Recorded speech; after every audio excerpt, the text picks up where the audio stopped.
Com forte vento e sem visibilidade devido à chuva, a tripulação de um jato de passageiros luta para aterrissar. Abaixe! Abaixe!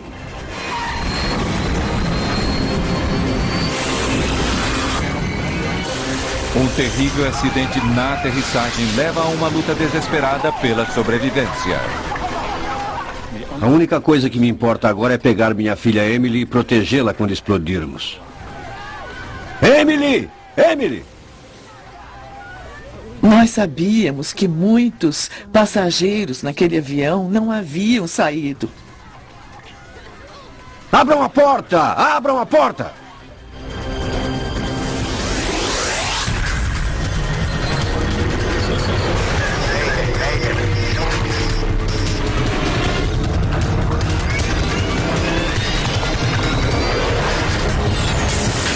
Mayday, desastres aéreos. Essa é uma história real, baseada em gravações do controle de tráfego aéreo, relatórios oficiais e entrevistas com pessoas envolvidas. Fuga milagrosa. Terça-feira, 2 de agosto de 2005, aeroporto Charles de Gaulle, em Paris. 297 passageiros embarcam no voo 358 da Air France com destino a Toronto. Fundo do corredor, lado esquerdo. Philippe Lacaille está viajando com a mulher e 2 de seus 4 filhos. Eles estão acomodados no final do enorme jato e não estão sentados juntos.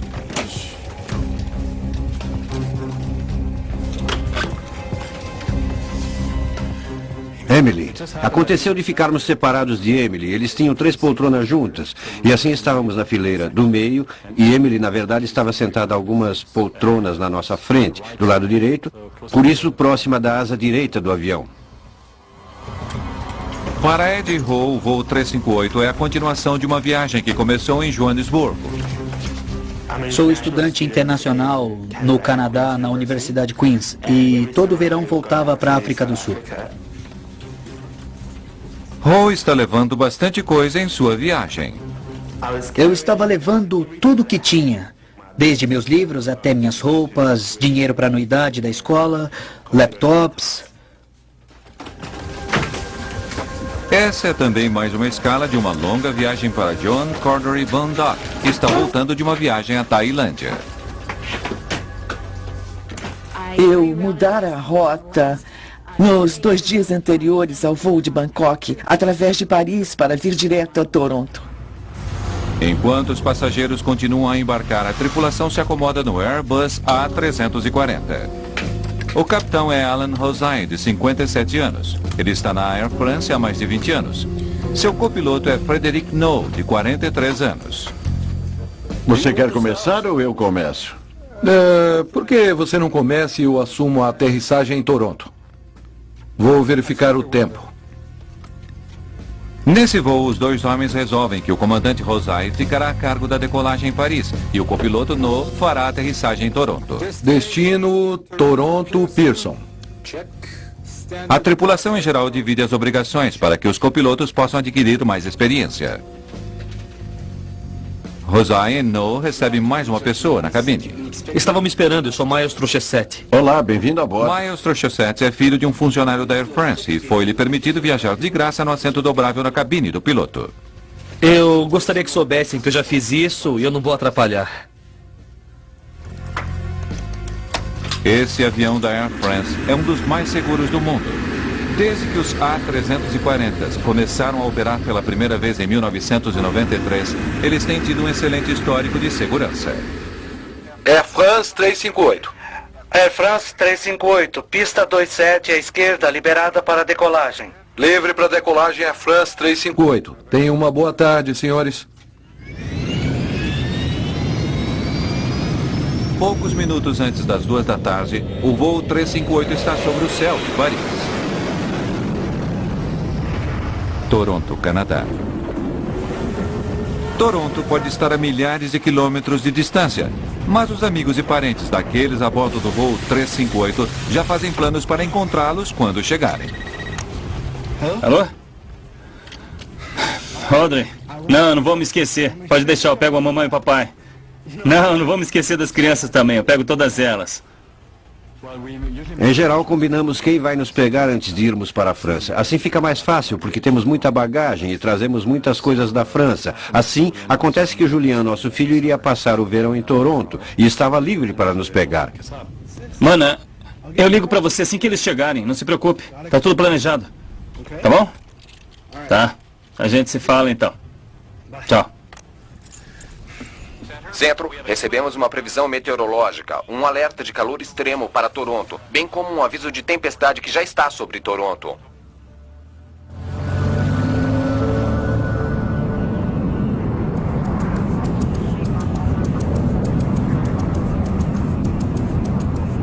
Um voo rotineiro de Paris para Toronto leva cerca de 8 horas. À medida que o voo 358 da Air France se aproxima do Canadá, pouca coisa distingue essa viagem da de qualquer outra. Achei o serviço deles incrível, a comida era excelente, eles tinham comissários muito bons. Havia muitos estudantes da França fazendo intercâmbio, adolescentes vindos ao Canadá pela primeira vez, em geral, em seu primeiro voo, e eles eram bastante barulhentos. Fazia um dia lindo durante o voo e o sol brilhava no céu azul, nuvens brancas, um dia adorável.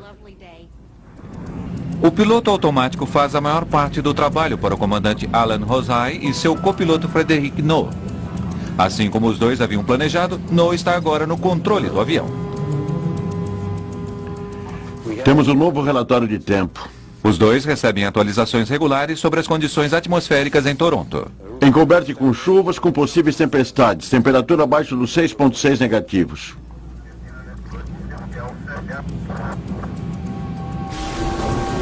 O aeroporto internacional de Toronto já está sob forte tempestade.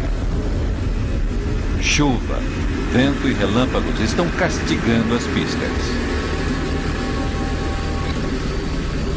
Os trovões já forçaram as autoridades do aeroporto a declarar alerta vermelho.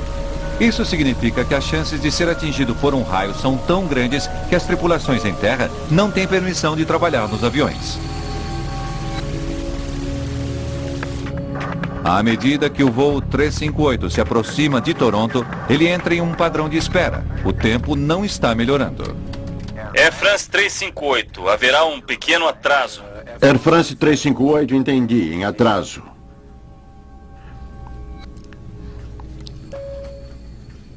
Senhoras e senhores, aqui é o comandante falando. Sinto informar-lhes que haverá um pequeno atraso. O tempo em Toronto não é bom e vamos esperar alguns minutos até que melhore. Fiquei muito surpresa ao ouvir o comandante anunciar que haveria um atraso na aterrissagem de cerca de 25 a 30 minutos devido a tempestades em Toronto. Enquanto ainda não estão dentro da tempestade, a tripulação entra em seu padrão de espera, a noroeste de Toronto. Seu aeroporto alternativo fica a quase 300 quilômetros de distância em Ottawa. No momento, o avião tem pouco mais de 7.500 quilos de combustível em seus tanques, mais do que o suficiente para chegarem até lá. Em geral, um piloto irá pensar no impacto econômico de se desviar para um aeroporto alternativo. Apesar desse não ser o principal fator de decisão, ele é um fator de decisão alternativo, considerando-se que, se for preciso desviar, como os passageiros serão transportados daquele aeroporto até o destino final, para onde o avião aterrissaria normalmente. Levar quase 300 passageiros até Ottawa seria um pesadelo logístico. Mas a tripulação não pode voar em círculos por muito tempo com o combustível que tem. Se o atraso continuar, eles não terão outra escolha senão mudar de rota. Air France chegada em Toronto. Espera agora suspensa. Você está liberado para uma chegada ao Oase 2. Mantenham 1.500 metros.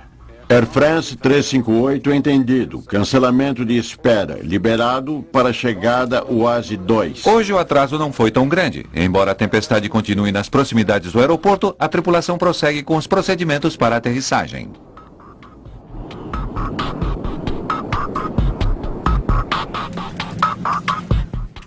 Senhoras e senhores, aqui é seu comandante falando. Só gostaria que soubessem que estamos começando nossa descida para Toronto neste momento. Devemos estar em terra aproximadamente às 4 da tarde, horário local. Quando dizem 45 minutos, você sabe que é para serem gentis. Em geral, isso leva 1 hora e meia. Dessa vez foram cerca de 20 minutos. Depois eles diziam, muito bem, estamos descendo. Agora preparem-se para a aterrissagem. Com o copiloto Frederic No nos controles, o avião começa a descer em meio à tempestade. Air France 358, reduzindo a velocidade para 90. No não está preparado para o que está prestes a enfrentar. A tempestade reserva uma terrível surpresa para todos a bordo do voo 358. Toronto. Ventos e raios atingem o aeroporto, tornando tensa a chegada dos aviões.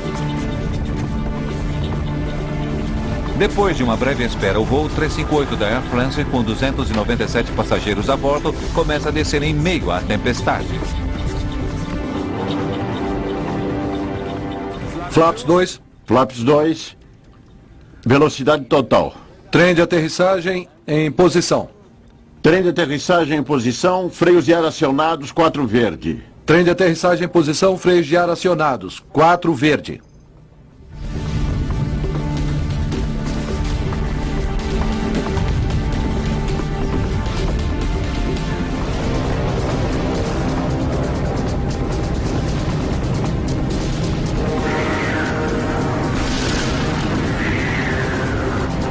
Voo 358 Air France, liberado para o pouso. O copiloto Frederic No tem o avião em posição. Ele está a poucos instantes do pouso. Air France 358, entendido. Flaps acionados. Flaps acionados.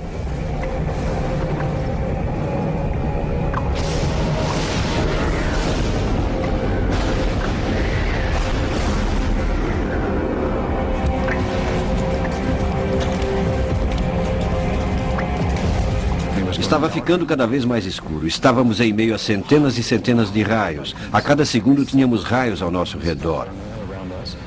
Por isso, as pessoas estavam ficando nervosas. Bastante nervosas. Eu estava ficando nervoso. Antes do Airbus da Air France, 2 outros aviões haviam acabado de aterrissar na mesma pista para a qual o voo 358 estava se dirigindo. Air France 358, aqui é a Torre de Toronto. Torre de Toronto, Air France 358. Continue. Você tem permissão de aterrissagem na pista 34 esquerda. O avião que aterrissou antes relata que a frenagem está reduzida e estimam que os ventos de superfície estejam a quase 290 graus, a 15, 20 nós. Frenagem reduzida. 15 nós, ventos até 20. Air France 358, obrigado. A tripulação está sendo enviada para a pista 24 esquerda, que lhes permitirá aterrissar em meio ao vento.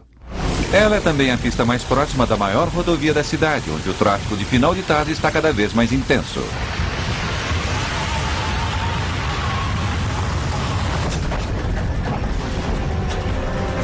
Enfrentando ventos imprevisíveis e uma pista molhada, a tripulação se prepara para aterrissar. Selecionar freios automáticos médio. Selecionados. A aproximação final para a aterrissagem foi um pesadelo. Raios estavam por toda parte.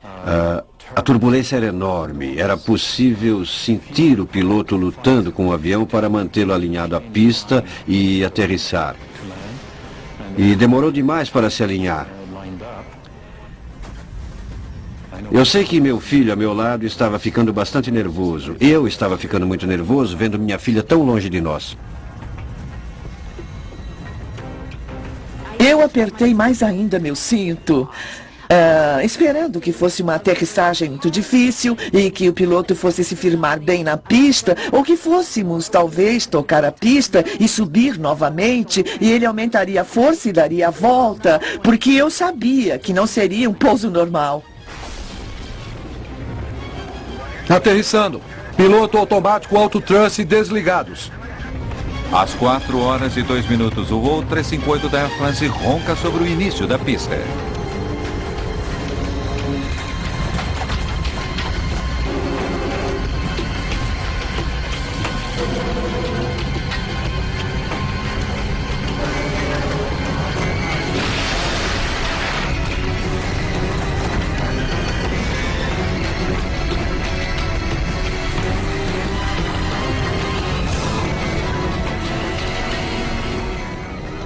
Abaixe! Abaixe!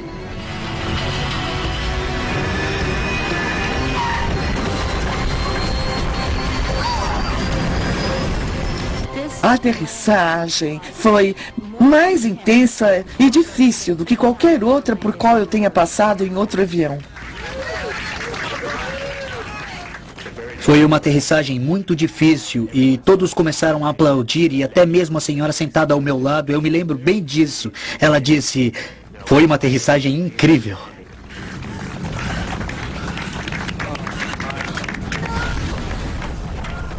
E tão logo ela acabou de dizer isso, a coisa toda virou um pesadelo.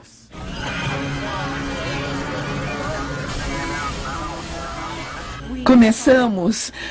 O avião começou a subir e descer violentamente. Era como se estivéssemos a 160 por hora numa pista esburacada, com buracos de 10 centímetros de profundidade. Droga! Droga! Na hora foi possível ver essa aura laranja. Para mim, uma imagem que nunca vou me esquecer. Minha filha estava sentada à nossa frente, à direita no avião. E naquele momento ela virou a cabeça para nós, com os olhos arregalados, olhando para nós. E o rosto dela estava rodeado por essa enorme aura, essa aura alaranjada de fogo. Então, minutos depois de tocar o solo ainda a 146 km por hora, o voo 358 fica sem pista.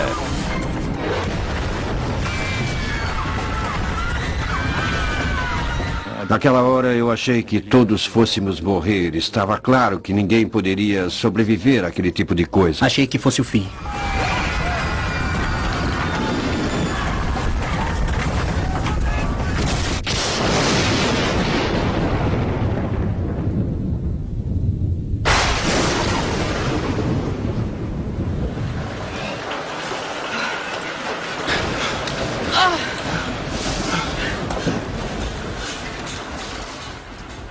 A próxima coisa de que me lembro é uma informação que nos foi transmitida. Senhoras e senhores, tudo está em ordem. Paramos agora. Ora, não me diga. Claro que havíamos parado, mas dava para ver que as coisas não estavam nada bem. Porque na hora eu pude sentir cheiro de combustível. À medida que o cheiro de combustível toma conta da cabine, o pânico logo se espalha. Fogo! Fogo! Todos estavam esperando que o avião explodisse. Era óbvio. Fumaça e chamas se espalham rapidamente. Agora havia uma luta desesperada para escapar.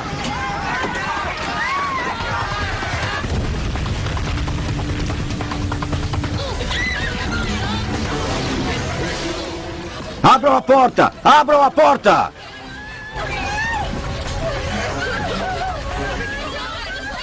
Eu pude ver a comissária em dúvida, decidindo se deveria ou não abrir a porta, pois o fogo estava bem em frente a ela.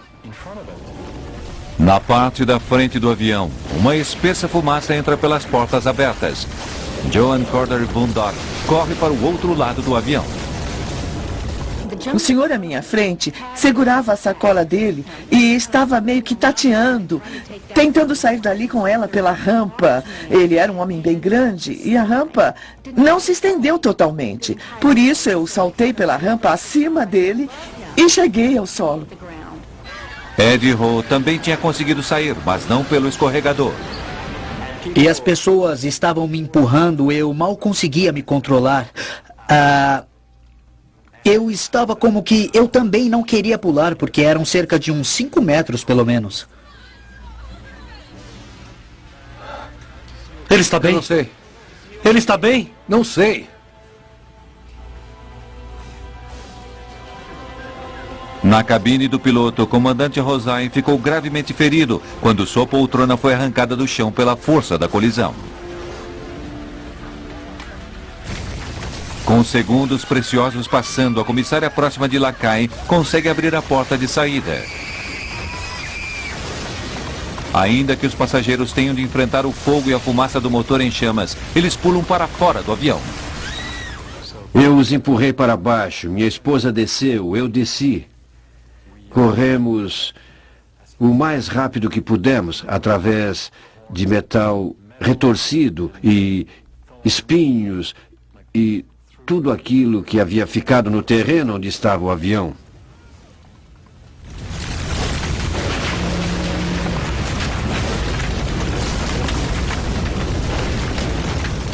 Você precisa simplesmente pular. Então, o que fiz foi rezar rapidamente e fechei os olhos e pulei.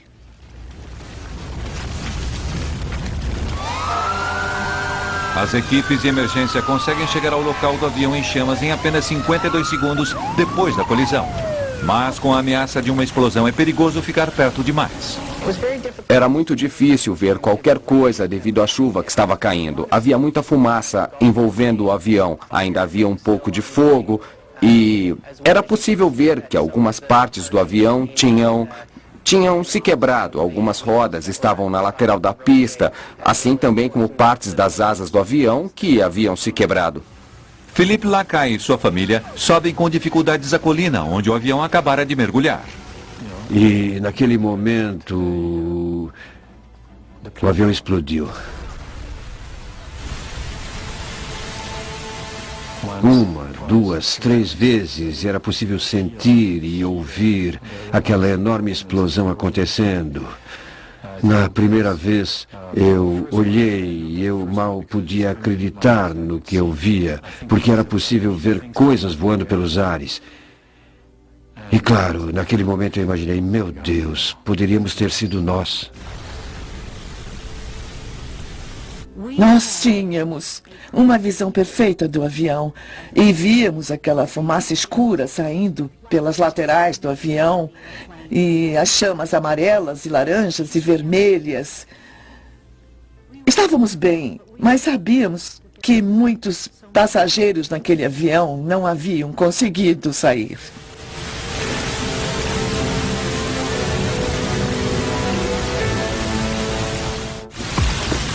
2 de agosto de 2005. O voo 358 da Air France se acidenta na pista em Toronto. Chamas estão destruindo a fuselagem. Fumaça está saindo do jato danificado. Passageiros atordoados se atropelam para sair do avião. Você está bem? Os passageiros que estavam subindo estavam encharcados pela chuva e enlameados subindo a colina. Havia muitos que, quando chegavam ali em cima, estavam chorando, estavam emotivos e olhavam ao redor procurando outros passageiros ou familiares, amigos que talvez estivessem com eles. Cerca de 35 minutos atrás, um avião saiu de uma pista de pouso no aeroporto Pearson, em Toronto. Cenas da colisão rapidamente aparecem nas estações de televisão locais. A filha de Philippe Lacaille, Audrey, é uma das muitas pessoas chocadas pelas imagens. Ela liga a televisão e lá estava o acidente da Air France, bem ali, ao vivo na frente dela, em chamas, explodindo bem na frente dela. 250 pessoas a bordo. E ainda não temos dados para afirmar se alguém sobreviveu ou conseguiu escapar. O filho de Philippe Lacaille, Julien, está esperando pelo pai no aeroporto. Ele não faz ideia do que acaba de acontecer com o voo da Air France. O quê? Como assim, onde é que eu tô? Tô no aeroporto esperando a mamãe e papai. O quê? Juliana não sabia de nada, estava lá no aeroporto. E ela diz, acho que você vai ter de esperar muito tempo, porque o avião deles acabou de sofrer um acidente. Uma das rodovias mais movimentadas da América do Norte margeia o aeroporto. Pouco antes da hora do rush, ela está apinhada de carros com milhares de veículos. Os motoristas diminuem a velocidade atraídos pela visão aterrorizadora do avião em chamas. Alguns dos passageiros que haviam escapado do avião chegam atordoados e trêmulos à borda da pista. Motoristas que passam por ali param para levá-los ao aeroporto.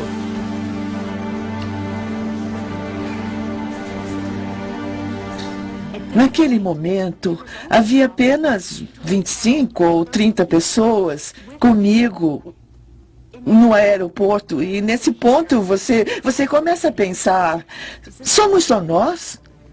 À medida que as pessoas chegam, funcionários do aeroporto lutam para atender a todos os passageiros e a tripulação. Eles foram totalmente desorganizados. Não foram feitos quaisquer comunicados, não havia qualquer tipo de organização. Estávamos naquele lugar apertado com todos os passageiros furiosos, esperando para ser atendidos. Algumas pessoas chegaram a dizer, sabe, o primeiro desastre foi a colisão do avião e o segundo está sendo exatamente a maneira como se está lidando com isso. Parentes esperam desesperadamente alguma notícia.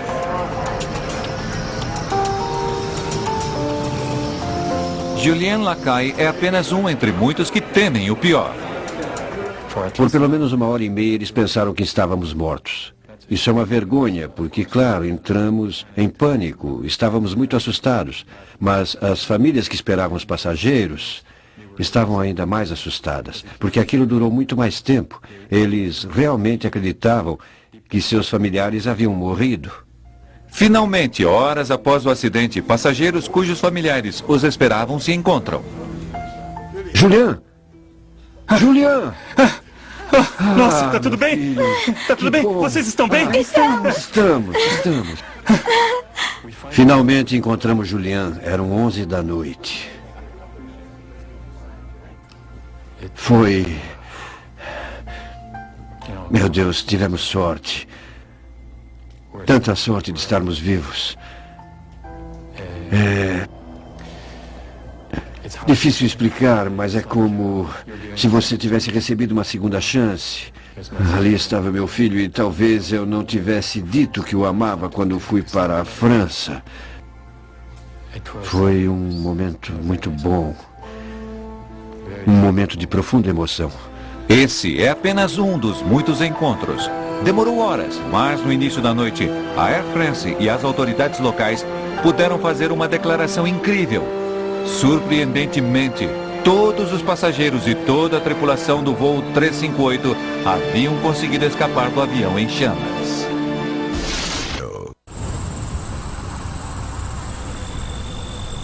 No dia seguinte, fumaça e destroços carbonizados são tudo o que resta do voo 358 da Air France.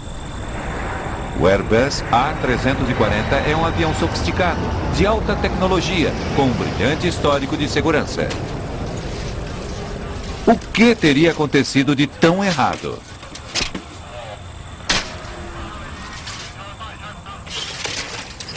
O Conselho de Segurança do Transporte do Canadá começa rapidamente a investigar o acidente. Aterrissando, piloto automático auto-thrust desligados. Chuva e raios estiveram castigando o aeroporto a tarde toda. Teria sido apenas o mau tempo que provocara o acidente? Abaixe! Abaixe!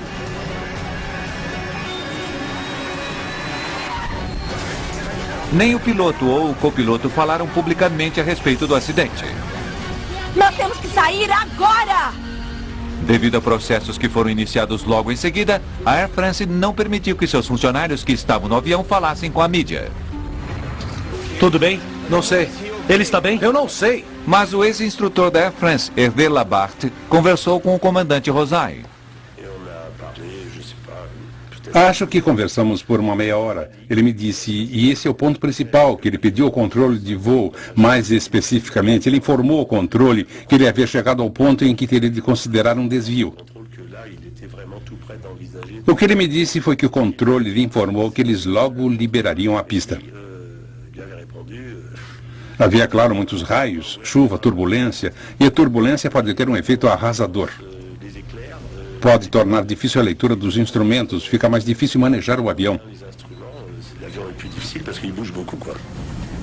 Investigadores descobrem que, enquanto a tripulação lutava para controlar o avião, em solo, instrumentos delicados usados para medir o vento na pista haviam sido destruídos pelos raios.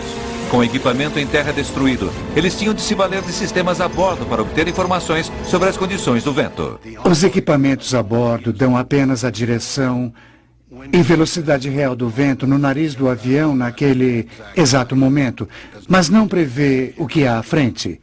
Por isso, os pilotos não tinham de fato como saber o que havia à frente deles. Mas 2 aviões haviam pousado minutos antes do voo da Air France na mesma pista. As tripulações naqueles aviões fizeram o possível para informar o controle de tráfego aéreo das condições adversas. Air France 358, esta é a Torre de Toronto. Torre de Toronto, Air France 358, continue. Você tem permissão de aterrissagem na pista 34 esquerda. O avião que aterrissou antes relata que a frenagem está reduzida e estimam que os ventos de superfície estejam a quase 290 graus, a 15, 20 nós. Frenagem reduzida a 15 nós. Ventos de 20 nós são fortes, mas estão dentro dos limites permitidos para a aterrissagem de um A340. Mas ao investigarem as imagens de radar do aeroporto, os investigadores descobrem uma história bem diferente. Quando o voo 358 aterrissava, uma fina linha de chuva se movimentava através da pista do norte ao sul. Ela era levada por rajadas de vento de até 33 nós. A tripulação do jato da Air France teve de lidar com condições muito piores do que esperavam. Aterrissando, piloto automático, autotruste desligados. 33 nós é o máximo em termos de ventos laterais para um A340, e isso em pista seca, é claro. Assim, quando se diz 33 nós a 90 graus, você está passando dos limites da aeronave. Estudando ainda mais o aeroporto, os investigadores descobrem uma outra peça do quebra-cabeças. Questões de manutenção e a própria tempestade estavam forçando os controladores de tráfego aéreo a usar a pista 24 à esquerda para aterrissagem. É a pista mais curta do aeroporto, quase 650 metros mais curta do que as demais. Sem visibilidade devido à chuva, levado por ventos inesperados, aterrissando na mais curta das pistas do aeroporto, o voo 358 está em uma situação perigosa. Nas 4 horas anteriores, eles haviam sido alertados sobre a forte tempestade e recebido alertas vermelhos. E para mim aquela era a maior preocupação. Estariam eles super cansados? Estariam desatentos? Teriam sido vítimas da rotina? De qualquer forma, está claro que eles não sabiam da extensão do perigo. Está claro que a tripulação de voo não interpretou as informações que recebiam das várias fontes como sendo ameaçadoras. Portanto, tentaram fazer a aterrissagem. Mas, mesmo em condições adversas, mesmo em pistas curtas, a tripulação tinha 3.000 metros para pousar o avião. Isso deveria ter sido o suficiente. Para descobrir por que não foi, os investigadores se voltam para o passado. Em 1999, um acidente terrivelmente semelhante aconteceu em Little Rock, Arkansas. Estamos fora de curso. Não enxergo. Saímos. Lutando com um tempo imprevisível, a tripulação de um jato da American Airlines aterrissa o avião e ele logo derrapa para fora da pista. 11 pessoas morreram. Greg Feint ajudou na investigação do acidente. Uma das primeiras coisas que me ocorreu foi déjà vu. De posse das primeiras informações a respeito do acidente da Air France, isso me lembrou muito o acidente da American Airlines.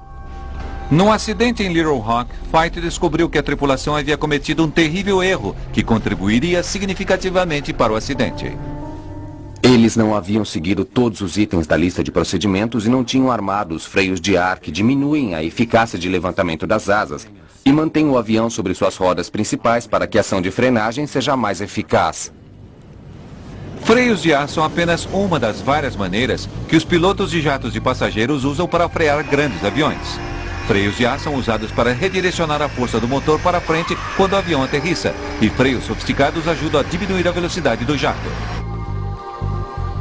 Para descartar qualquer falha mecânica, todos os 3 sistemas são examinados por investigadores do acidente da Air France. Um dos freios do voo 358 foi destruído no incêndio. Mas os outros 7 conjuntos de freios são todos testados depois do acidente. Todos funcionam normalmente. Flaps 2. Flaps 2. Velocidade F. Investigadores em Toronto também descobrem que, ao contrário do acidente em Little Rock, desta vez os freios de ar haviam sido usados corretamente. Trem de aterrissagem em posição, freios de ar acionados, 4 verde. E quando os motores são examinados, verifica-se que os reversores de empuxo haviam sido usados. Nenhuma falha mecânica aparente é encontrada. Enquanto a investigação prossegue, um jornal francês publica uma bomba.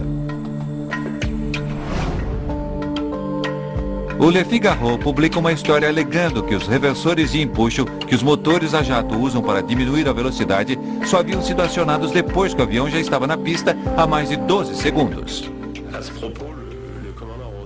O comandante Rosai confirmara a notícia do jornal. A explicação dele era que seu copiloto havia ficado tenso e estava tendo dificuldades em controlar os movimentos laterais do avião. Sem dúvida, devido aos fortes ventos e ao fato da pista estar tão escorregadia, suas mãos estavam firmes sobre a alavanca do acelerador, o que impedia que o comandante a alcançasse. Assim, os reversores de empuxo não puderam ser acionados. Logo depois da matéria no jornal, os investigadores publicam seu relatório inicial. Ele confirma a versão de acontecimentos do Le Figaro. O Conselho de Segurança do Transporte do Canadá revela que, embora os reversores estivessem na posição ON no local do acidente, eles não haviam sido acionados logo que o avião aterrissara. Na verdade, foram precisos 17 segundos até que eles alcançassem potência máxima. O atraso foi uma questão levantada no relatório. E eu não gostaria de fazer um juízo quanto a ter havido um atraso, ou qual tenha sido a causa. Eu apenas sei que os pilotos, como regra, procuram ativar os reversores o mais rápido possível para uma parada imediata. Os investigadores revelam outros fatos confusos sobre os últimos segundos do voo 358. Quando o avião chegou ao início da pista, ele estava 2 vezes mais alto do que deveria estar. E quando de fato pousou, já estava quase no meio da pista. Abaixe! Abaixe! Em meio a uma tempestade como aquela, a tripulação não teve tempo suficiente para parar. Quando perceberam que o avião estava flutuando na pista, o piloto tinha de decidir se permanecia no solo e tentava reverter essa situação ruim, ou, se abortava a aterrissagem, acelerava, subia, dava a volta e então se preparava para voltar para uma segunda aterrissagem. Mas as decisões na cabine são decisões conjuntas. O comandante e o copiloto trabalham juntos. Se o comandante percebe que a aterrissagem vai ser difícil, ele precisa usar o acelerador e abortar os procedimentos da aterrissagem. Esse é seu dever. O copiloto também pode, sem dúvida, ser o primeiro a agir. Mas o dever do comandante é evitar a todo custo uma aterragem muito longa. Isso é claro. Quando o avião toca o solo, ele tinha apenas 1.500 metros para parar. E quando de fato aterrissou, segundos críticos foram perdidos quando os reversores de empuxo não foram acionados. Acionar os reversores imediatamente teria feito diferença? Sem dúvida que sim. Uma vez que sua função alcança o pico da eficácia a alta velocidade, ou seja, no momento exato da aterragem. É para isso que servem. Trata-se de uma questão de frenagem aerodinâmica. O outro problema é que as rodas tocaram o solo no meio da pista. Assim, com ou sem os reversores, naquele momento já era tarde demais, como foi indicado pelo chefe da investigação. Assim sendo, se os reversores tivessem sido acionados imediatamente, o avião teria parado mais rapidamente. Em meio a tempestades violentas, a margem para erro é mínima. Naquela tarde de chuva e ventos súbitos, uma longa aterrissagem e uma pista curta selaram o destino de todos a bordo do voo 358.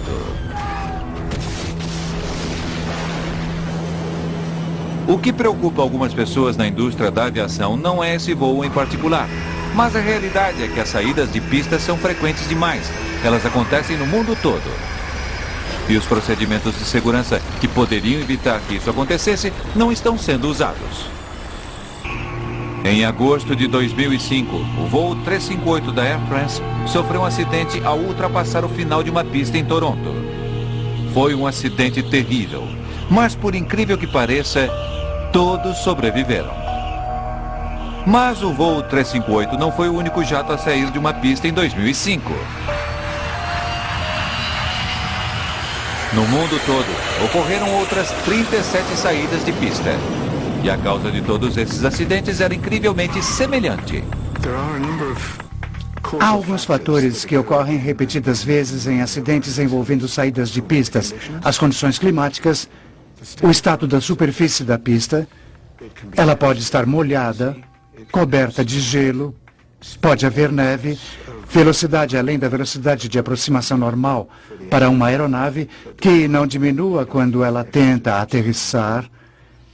E esses fatores acontecem em acidentes envolvendo saídas de pista.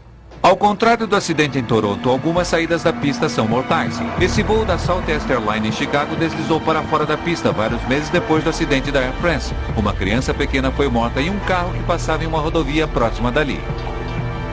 Aeroportos mais antigos, principalmente em cidades grandes que se expandiram em direção ao aeroporto, estão confinados na área que podem usar para saídas da pista. É preciso considerar o que ocorre quando a pista está comprometida. Neve, gelo, água parada. Isso irá prejudicar a ação de parada da aeronave. Acrescente a isso um vento de cauda que ocorreu no momento em que o Air France aterrissou.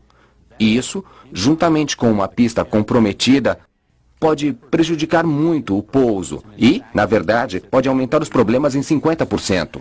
A Organização Internacional da Aviação Civil recomenda que todo aeroporto tenha uma zona de segurança de 300 metros no final das pistas utilizadas por voos internacionais. Os padrões canadenses são um pouco menos exigentes. Eles falam em 60 metros de área além das pistas e recomendam mais de 90 metros além disso. A pista 24 à esquerda se enquadra no limite mínimo dessas recomendações. Um outro acidente aconteceu envolvendo saída da pista, ocorreu em Toronto, bem ao lado da pista que existe hoje, em 1978. Um DC-9 da Air Canada optou por não decolar e caiu numa ravina. Bom, o avião começou a se partir e então não havia nada e caímos borda abaixo. Foi uma queda de uns 15 metros, eu acho, no fim da pista. Passamos por cima do topo e houve um barulho enorme. E pessoas e assentos por toda parte. 2 pessoas morreram no acidente de 1978. O inquérito após o desastre recomendou que a ravina fosse aterrada, mas isso nunca foi feito. É uma ravina íngreme com uma caída de cerca de 15 metros. E quando você pega uma máquina como uma aeronave comercial, grande, complexa e frágil, ela cai 15 metros abaixo, ela provavelmente vai se partir. Existe uma solução possível para saídas fora das pistas de voo. Mas isso não está sendo usado em Toronto ou em muitos outros aeroportos internacionais. Trata-se de um sistema de frenagem, ou EMAS, na sigla em inglês. Usa-se um tipo de pedra ou cascalho artificial a uma determinada profundidade. Qualquer um que já tenha entrado com uma bicicleta num buraco com cascalho sabe que a bicicleta para rapidamente e é quase impossível conseguir sair pedalando. E a mesma coisa acontece com aviões. Vários aeroportos nos Estados Unidos utilizam esse sistema, mas a maioria dos aeroportos internacionais não. É muito mais eficaz do que freios de fricção. E certamente, incomparavelmente mais eficaz do que reversores de empuxo e freios de ar. E qualquer um desses sistemas, quando apropriadamente projetado, pode parar um grande avião. Não importa as condições da superfície da pista, em uma curta distância. Nós temos que sair agora! Mas uma pauta vital de segurança aérea foi cumprida quando o voo 358 se acidentou. Apesar da fumaça e do fogo que se espalhava, a tripulação do avião danificado conseguiu fazer com que todos os passageiros escapassem em apenas 90 segundos. Foi simplesmente um milagre que todas aquelas pessoas tivessem condições de sair do avião tão rapidamente quanto fizeram antes do avião ser destruído. O voo da Air France foi especialmente notável por todos conseguirem sair sãos e salvos. Eu sei que alguns foram feridos, mas todos conseguiram sair. Por isso, foi digno de nota e foi uma boa evacuação sob esse aspecto. O comandante Alan Rosai pode nunca vir a voar novamente pela Air France. Seus ferimentos exigem intensa fisioterapia após o acidente. Na ocasião, ele estava a menos de 3 anos de sua aposentadoria. Todas as manhãs o comandante Rosai revive a experiência, ficando frente a frente com as chamas, o barulho, a colisão. E terminar sua carreira assim com esse fato deixou bastante abalado. Ter seu avião destruído, essa é a pior coisa possível para um piloto, o que de pior poderia acontecer. O copiloto Frederic No foi suspenso por 3 meses após o acidente. No começo do ano seguinte, ele estava de volta ao serviço na Air France. Há relatos de que, após ter ajudado o comandante Rosai a sair da cabine de voo, ele foi a última pessoa a deixar o avião. Os passageiros convivem com o acidente à sua própria maneira. Eu tive pesadelos quase todas as noites, lembranças durante o dia, eu não conseguia dormir, comer, e eu me perguntava por que eu estou aqui. É aterrorizador estar nesse estado. E isso me ensinou a ser forte. Realmente precisamos levar a sério essas orientações de segurança e de evacuação, porque a gente nunca sabe, era um voo perfeito, não havia nenhum sinal de que alguma coisa pudesse dar errado, e foi bem no último segundo que tudo aconteceu. Por isso eu dou graças a Deus por poder estar aqui hoje, poder conversar sobre isso. Abra a porta! Abra a porta! Há muita coisa negativa no acidente e há muita coisa positiva. A negativa é, meu Deus, eu vou morrer, meu Deus, é horrível, eu tenho esses pesadelos, e sim, estou traumatizado e meus filhos estão traumatizados. Contudo, há coisas positivas, e as positivas são, puxa, estou vivo, sabe? Foi-me dada uma segunda chance, foi-me dada uma segunda vida. E todos nós,